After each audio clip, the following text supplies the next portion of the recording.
Hello, my name is Logan Weatherford, and this is the structures of the sheep brain lab. As you can see, I've already done my transsagittal incision to separate the two hemispheres, so I just did that for identification purposes. As you can see, there are no other tabs open in my browser, nothing located down here at the dock. I'm going to go around the room real quick and just show you that there are no additional study resources, just dishes and what have you. So we'll go ahead and start identifying structures. So moving down from the top of the list, so you have your cerebrum, which is this kind of most surface area right here. You have your sulcus, gyrus.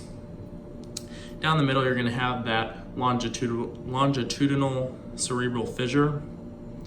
You're going to have your brainstem here at the bottom. Moving down, you'll have the cerebral peduncle, which is going to be down here. You're going to have your superior and inferior colliculus, which is going to be in this area right here.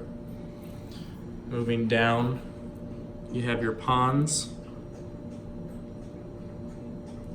A sec. And then you have your medulla oblongata. I hope I said that right. Moving down to the cerebellum. That's this structure right here. You have your vermis, which goes down the middle, and then you have your lateral hemispheres on both sides of the cerebellum. Moving down, we'll talk about the different layers. So as you can see here, I've kind of lifted up some of this dura mater right here, it's that thin membrane. Then you have your arachnoid, which is right under that layer. And then you have your pia mater, which is your actual brain tissue.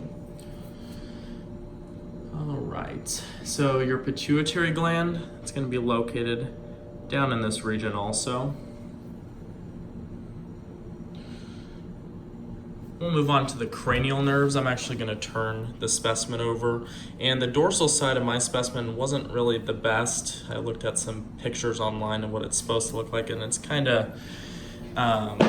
the preservative kind of ruined this side here a little bit. So I'm gonna just give you the general region of where these nerves would fall.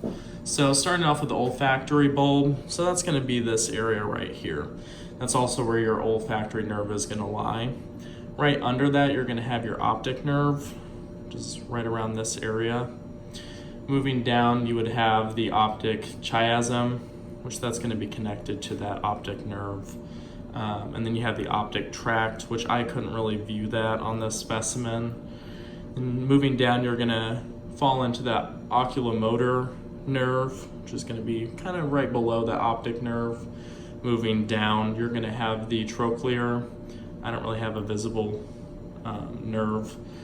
And right under that, you're gonna have that trigeminal, I don't know if I'm saying that correctly, but that's going to be right under the trochlear nerve, and then you're going to have your abducens, which is under your trigeminal nerve, which that could land right in this area. Okay. Moving into the interior, I'm going to turn the specimen back over just for identification purposes.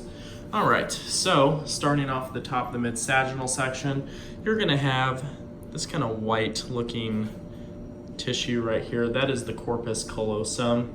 Your thalamus is gonna be right here. Hypothalamus is gonna be right under that. You're gonna have your lateral ventricle, which is right here, what I'm putting my probe into. You have your septum,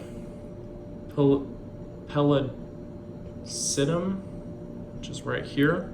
And then you have your choroid plexus, which is going to be right here, I'm sticking the probe into. You have your third ventricle, which is right here. That's what I'm running the probe through. You have your cerebral aqueduct, which I'm going to show you on this side. And that's what I'm putting my probe into, this area right here. The fourth ventricle is going to be over here. That's what I'm putting my probe into. And then you have your arbora vitae, which is in your cerebellum, and it's those little white structures right there that kind of branch off.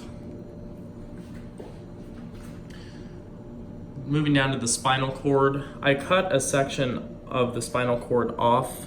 You can't really see the white matter, but basically it's like the arbor vitae, it's that white looking matter. And then everything else on there would be considered the gray matter. Looking at your dorsal and ventral roots. So your dorsal roots are gonna be that up there, and then your ventral roots are gonna be up top, which I don't have those visible. But that's where those would lie, the ventral roots, and then you'd have your dorsal roots. So that wraps up this dissection. Thank you so much for watching. I look forward to hearing your comments. Thank you.